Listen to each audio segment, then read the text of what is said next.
1800 hours, Pakistan Standard Time. Assalamu alaikum. This is Radio Pakistan. The news read by Farzana Khan. First, the headlines. A high-level meeting with Prime Minister in the chair in Islamabad has reiterated the resolve to defend the people and territorial integrity of the country at all costs. The United States has provided 100 ventilators to Pakistan to support it in fight against COVID-19.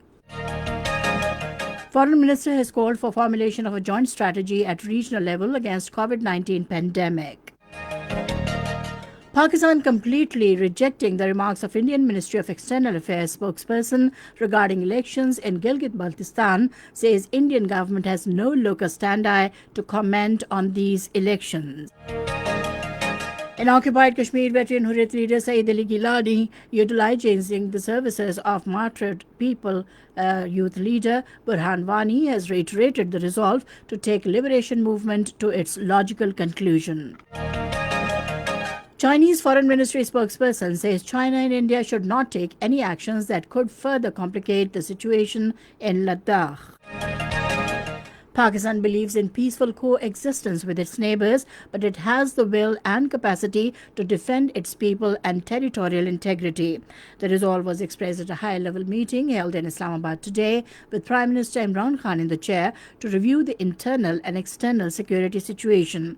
The meeting also resolved that sovereignty of Pakistan will be protected at all costs. The meeting expressed serious concern over the continued human rights violations by Indian forces in Indian-occupied Kashmir and urged the international community to take notice. The forum also paid glowing tributes to the bravery and coordinated efforts of law enforcement agencies for successfully thwarting the recent attack on Pakistan Stock Exchange. The United States has provided 100 ventilators to Pakistan to support it in its fight against COVID-19. U.S. Deputy Consul General Jake Hillmeyer handed over the ventilators to Member Operations NDMA Brigadier Wasimuddin in Karachi today. Speaking on the occasion, Jack Hillmeyer said the United States stands with Pakistan in its fight against the coronavirus. He said the donation of these ventilators, costing $3 million, is a realization of commitment the U.S. President Donald Trump made with Prime Minister Imran Khan. Brigadier Wasimuddin said these American-made ventilators will help Pakistani patients in the most acute need of medical care. 4,087 new coronavirus cases have surfaced in the country over the last 24 hours, taking the total tally to 2,21,896. These include 7,08,956 in Punjab, 8,09,225 in Sindh, 2,07,170 in Khyber Pakhtunkhwa, 10,666 in Balochistan, 13,195 in Islamabad, 1,524 in Gilgit-Baltistan, and 1,160 in Azad Kashmir. The virus claimed lives of 78 people across the country during the last 24 hours, taking the death tally to 4,551. 2,0941 corona tests were carried out during this period. 1,13,623 patients have so far recovered from the disease. The number of coronavirus cases across the world has surpassed over 11 million, while the pandemic has so far claimed more than 5,24,478 lives. The United States tops both in number of cases and deaths, with over 2.8 million cases and more than 1,31,480 deaths, followed by Brazil with over 1.5 million cases and more than 61,900 deaths. Over 6.1 million patients have so far recovered from the disease across the world. Economic Coordination Committee of the Cabinet has approved 29.72 billion rupees to provide cash assistance to 3.725 million applicants under the Asas Emergency Cash Program. The approval was granted irrespective of provincial, regional and district quota in ECC meeting held in Islamabad today, with Prime Minister's Advisor on Finance Dr. Abdul Hafiz Sheikh in the chair. It allowed the BISP to spend 29.72 billion rupees from its allocated allocated budget of rupees 200 billion for 2020-21 for providing cash transfers of 12,000 rupees per beneficiary. The ECC was told that the Punjab government had already agreed to provide assistance to 7 lakh of the applicants identified through SMS. Foreign Minister Shah Mahmood Qureshi has called for formulation of a joint strategy at regional level against COVID-19 pandemic. He was talking to Secretary General Economic Cooperation Organization Dr. Hadi Salmanpour on telephone today. The minister underlined the need for holding an early virtual meeting of Economic Coordination Organization health ministers.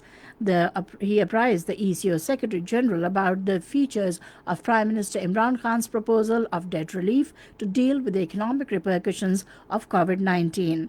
Shah Mahmood Qureshi said Pakistan is ready to play its role for promotion of regional, economic and trade links among the member states in the light of ECO's 2025 vision.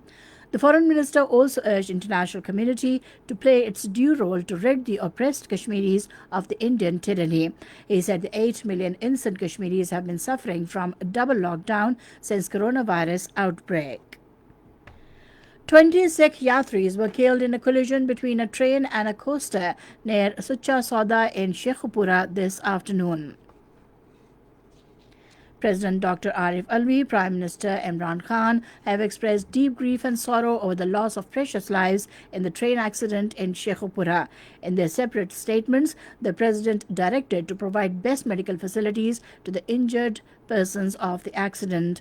The Prime Minister Imran Khan, in his condolence message, expressed deep sorrow over the accident, which resulted in the death of at least 20 people, mainly Sikh pilgrims, returning from Nankana Sahib, and prayed for the families of the deceased to bear the irreparable loss.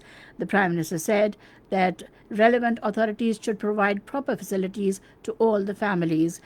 Meanwhile, Minister for Information and Broadcasting, Senator Shibli Faraz, also expressed grief over the loss of precious lives in the incident and offered condolences with the bereaved families of deceased Sikh Yatris. He also prayed for early recovery of injured in this tragic incident. The Prime Minister said online railways operational safety standard operating procedures will be reviewed immediately. This is Radio Pakistan giving you the news. Pakistan has outrightly rejected remarks by a spokesperson of Indian Ministry of External Affairs regarding elections in Gilgit-Baltistan. Foreign Office spokesperson Aisha Faruqi, in a statement, said the Indian government has been holding fraudulent elections in the Indian-occupied Kashmir under the barrel of occupation forces, but has no locus standi to comment on elections in Gilgit-Baltistan. She said Pakistan reiterates that India remains in illegal occupation of parts of occupied Jammu and Kashmir. She said Kashmir dispute stems from India's forcible and illegal occupation of the state of Jammu and Kashmir in 1947.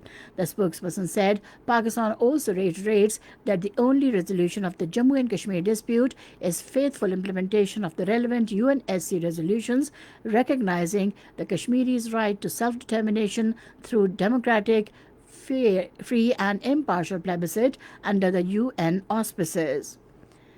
In occupied Kashmir, the veteran Hurriyat leader Saeed Ali Gilani, eulogizing the services of martyred popular youth leader Burhan Wani in the ongoing freedom struggle, has said that he would continue to be remembered as a great soldier in the caravan of martyrs of the territory.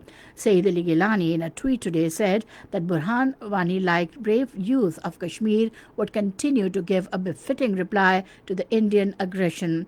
Reiterating the Kashmiri resolve to take the liberation movement to its logical conclusion, the veteran Hurriyat leader said that the destination of the martyrs' caravan was the pleasure of Allah through his support and help to the oppressed people of occupied Kashmir.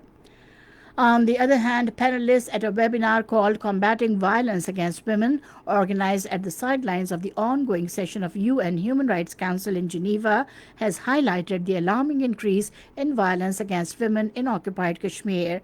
He said the rising role of violence against women in Kashmir warrants urgent attention and action by the international community to combat the menace. Chinese Foreign Ministry spokesperson Zhao Lijian has said that China and India should not take any actions that could further complicate the situation in Ladakh. He said this during his regular briefing in Beijing while reacting to the Indian Prime Minister Narendra Modi's surprise visit to a military base at Namru in Ladakh. The spokesperson said both countries are in communication and negotiation on lowering the temperature through military and diplomatic channels. He said our bilateral relations need to be held with the concerted efforts. Indian side should work with us towards the same goal to uphold the general picture of our common interests in bilateral elections. And finally, the weather. Very hot and humid weather is expected in most parts of the country during the next 24 hours. However, rain with wind and thunderstorm is expected in Kashmir during evening and night times.